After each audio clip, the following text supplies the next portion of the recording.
After all the sanding on that last project and the mess that I made, I decided I needed to build something better to catch that sanding dust a little. So I was in Costco and I found this stainless steel push around cart. Like it's 2 feet by 4 feet, and it's all made out of stainless steel, and that gave me the idea that I could get lazy and use this as a the basis for building a cart. So it would save me a lot of time, and for $79 it wasn't that bad. Then on the way home, I also stopped at Walmart there and picked up 2 fans to use for the dust collection. The cart was real simple to put together, and I made the mistake of starting by trying to remove the leveling pieces that they had in the bottom of it, and then you just drop the legs in some pockets there, and there's a couple of set screws that go in and lock everything in place, and that's pretty easy. Then the bottom shelf just slides down on there. And the same thing, it has a set screw. It's threaded in each corner, and that kind of locks everything together. First, I was wondering if it would slip down or anything, seeing how it's just a set screw holding it. But in the end, once they're tightened down good, there's no problem. And there's no indication of where they were, so I picked a spot and set my square, and then I just set all the leg to the bottom of the leg to the bottom of the shelf distance the same, so it would be nice and level. And then I put in the adapters for the casters, and they gave you a nice little wrench with it to tighten that up and put them in.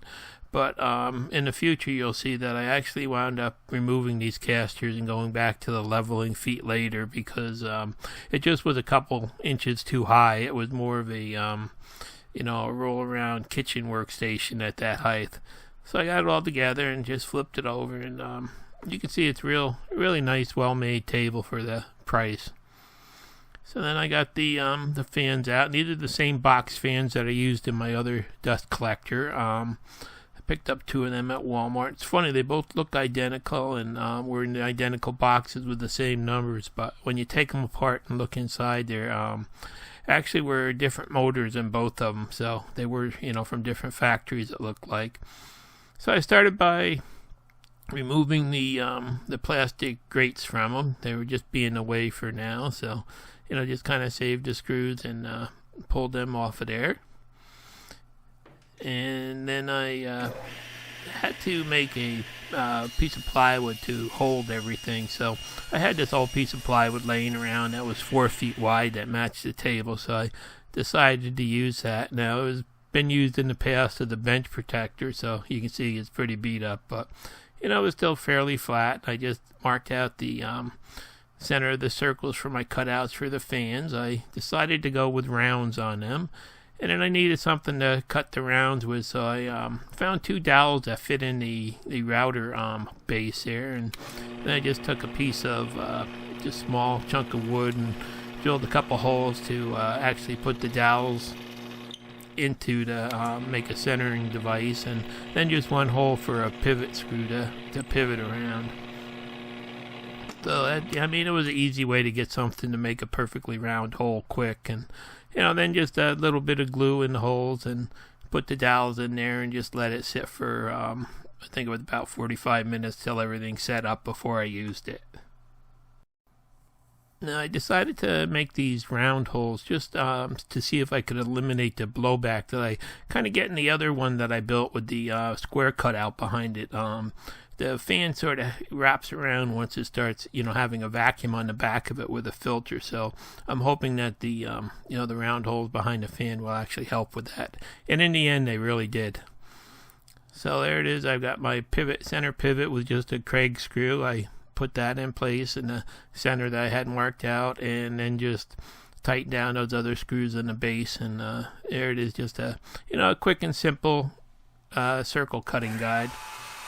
And then it was it was a simple matter of just setting the router up, and I didn't put the plunge base on it because it had different holes in the guide, so I just kind of had to drop this one down and go around, and just had to go kind of slow, and it did a good job, and it really did basically a perfect cut. And there, I'm just going to speed this up a little bit.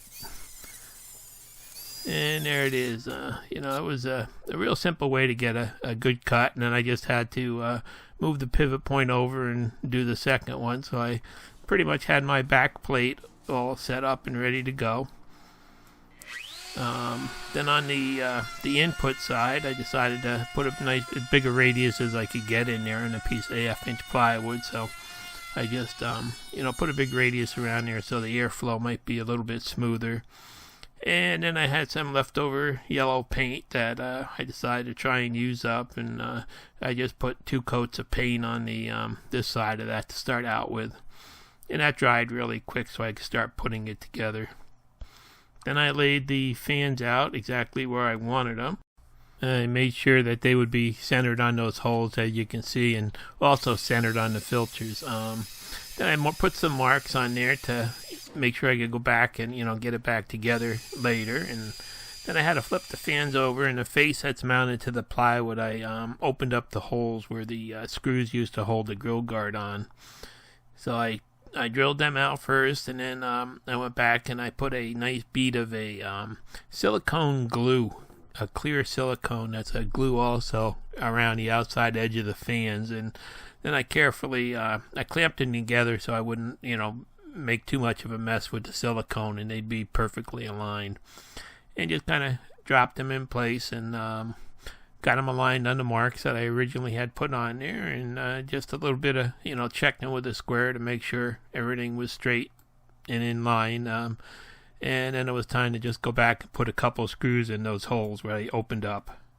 And I figured that those 8 screws in the bead of silicone around there would fasten them on there tightly and eliminate any vibrations. So it took a couple minutes to get the screws in, and everything went together really nice, and pulled everything flat, the piece of plywood and stuff. So I was happy with that. And there you can see where the screws are around the framework there.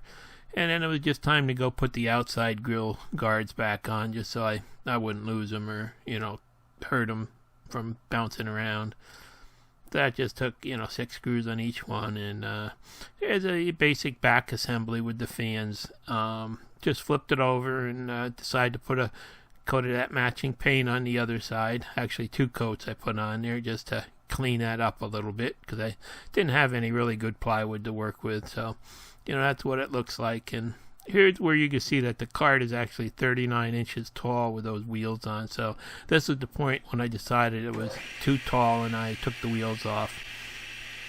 Then it was time to go out in the shop and get some of my rough cut ash I've got out there, and start to first I had to plane and joint that up, and then start cutting it all to size. And this project allowed me to use up a lot of the smaller, shorter, and twisted pieces that I could flatten and turn into usable parts for this. So there it is. That Amana 40-tooth combination blade just does an absolute great cut. I mean, I can't believe it. Then I got this is the bottom rail for it, and starting by putting a dado in there for that plywood back to lock into, just to make sure that fits nice and tight. And there's that dado. And then on the other side, I'm putting a dado groove in there that's just a little bit under 7/8 of an inch wide. That is a good number to actually drop a filter in to lock it in place. So I did that in 2 passes, because I didn't. My dado set only goes up to like 3/4. So. And then I had to cut some cross dados for the uprights that support the filter to lock in place, and there it is. You can see that I dropped that back piece in it with a little bit of glue, and there's all the dados that I just cut in it. Now the vertical rails I cut out, and then I had to go back and cut some pockets like this, so you can see, to actually support the back of the filter. I've got a 2 1/8 inch air gap in there between the filter and the fan, just to try to even out the air circulation.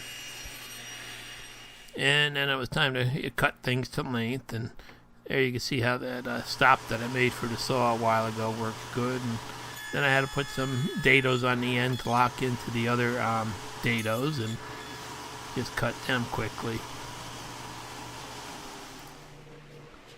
now it's time to start putting this all together. There you can see how they just kind of lock into the other ones, and do the the bottom dado for the filter to fit in, and then the lip on the sides for the filter to go back against going up. So I just went back and put some glue on all that, started gluing the things together. First I got everything aligned and put some marks on things so I could get it back in position, and I put those pieces in place, and actually came through from the back with some Kreg screws to hold the plywood to them real nice and tight, and then I flipped the whole assembly down. And also, I had a couple of screws up from the bottom there, and, kind of got everything all clamped together and screwed together good. So there's the basic framework starting, and I actually glued a strip up between the two center pieces just to fill that in too, to make it look a little better. So now about filters. I bought these True Blue filters at Home Depot last trip, and I used them for my last project, and they are the worst filter in the world. If you look, you can see how porous they are, and all the dust actually wound up going through the filter, and they did a very poor job. In the past, they had their Ream filters, which really I find are a great filter, so I wouldn't recommend them, but I did go on Home Depot online, and I found I could buy a case of the old style that they used to sell in the store right online.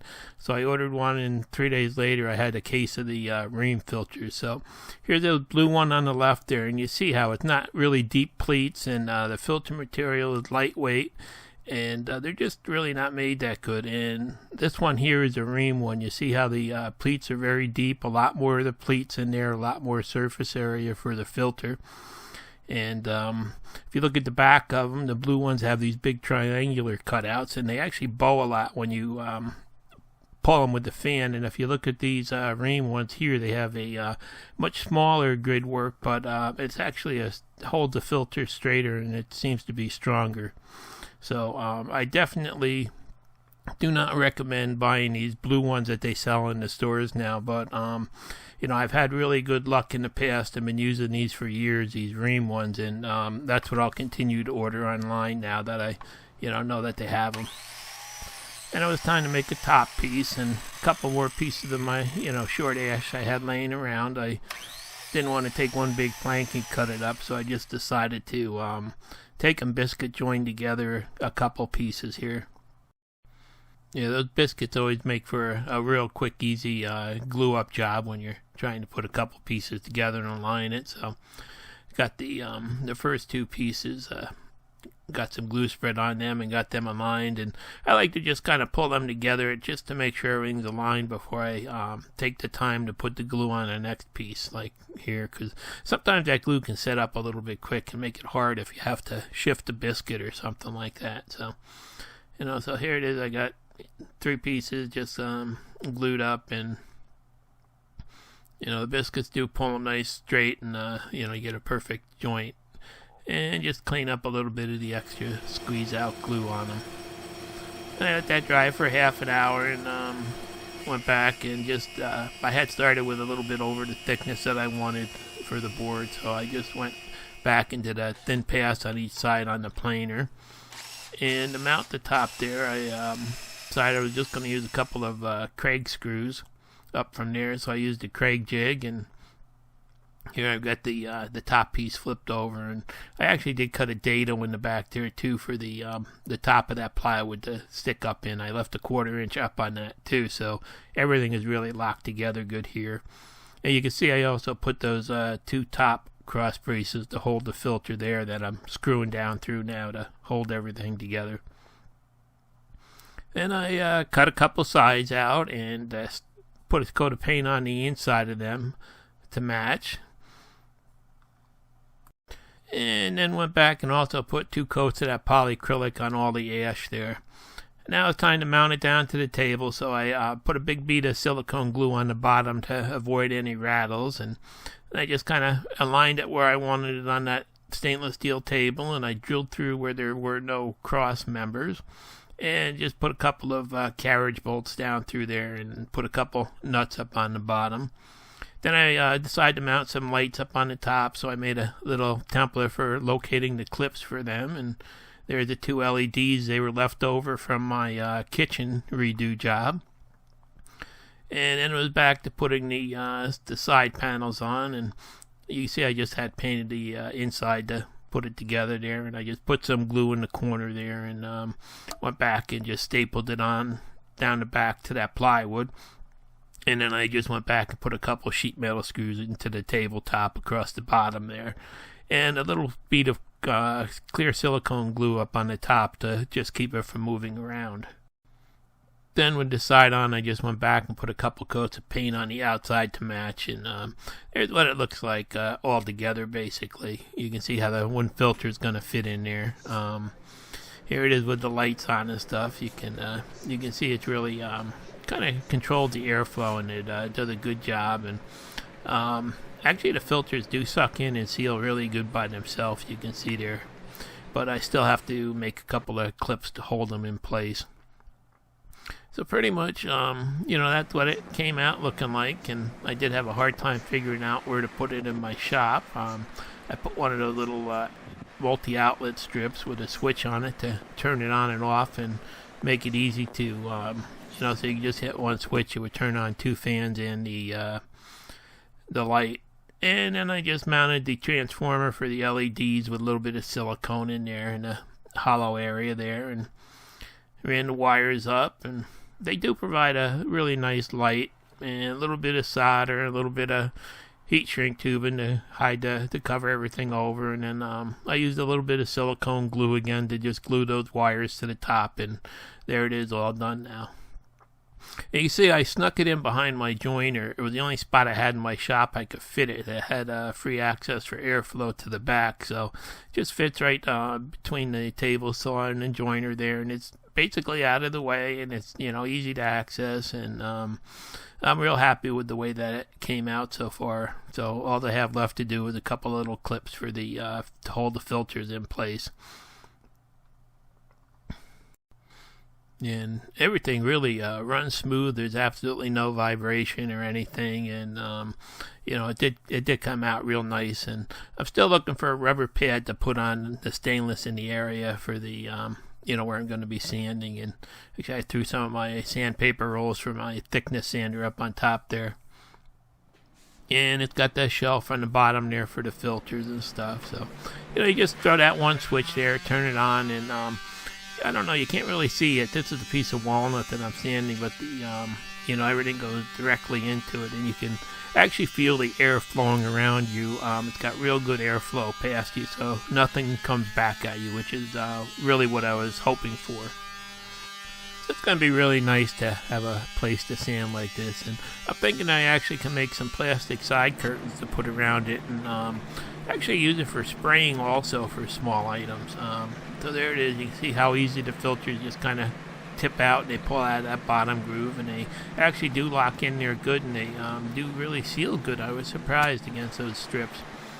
So now it's time to just finish up the last part, and it's upstairs to the 3D printer here. I drew up what I thought was going to be a good latch, and decided to print that out. And about 45 minutes later, I wound up with my first piece, which I really didn't like. It turned out that I had made the material too thick, and it just wasn't flexible for what I wanted. So back to the design program, AutoCAD Fusion 360, and I just modified that and made the wall about half the thickness there, and you can see it's a much thinner one, and I made it a little bit shorter so I could get the exact flex that I wanted out of it. And once I figured one was good, I just printed out another one. Now, I didn't actually print the mounting holes in it when I printed it. I figured I'd go back later once I picked the screws I was going to use and drill a couple of holes. So that wasn't too bad, just drilling through it. It drills like just any other type of plastic. It's just like a plastic sheet once it's all melted together and printed up like that. So I got the holes drilled in them, and then I just had to put a couple of screws, mount them up to the top, drilled a couple pilot holes, and put a couple mounting screws, 2 on each one, like that. And you can see it just kind of holds the filter in place and actually puts a little bit of pressure on it. and it's very easy to remove the filter. All you have to do is just press up on it and bends up, and when you push a filter and you see how it just kind of flexes up and then locks back down to lock it in place. So they actually worked out perfect. There you can see a little better. They just flex up, and then when you put the filter back in, they just flip up and push down and lock like that. Just came out to be a perfect fit. So pretty much that's it now. The entire thing is done and ready to start using, and put it to work, and hopefully it'll help my shop stay a lot cleaner. I really think it will after seeing how well it performs. Just a couple test sandings that I did with it. So there it is. I just thought I'd share this idea just in case anybody else is, looking to build something like this to help clear up the air in their shop. It's not perfect. I mean, it's not a real fine micron filtration or anything, but it does help with the heavier dust. That's a nuisance type dust. You should still really wear a face mask when you're sanding. Thanks for watching. Please subscribe.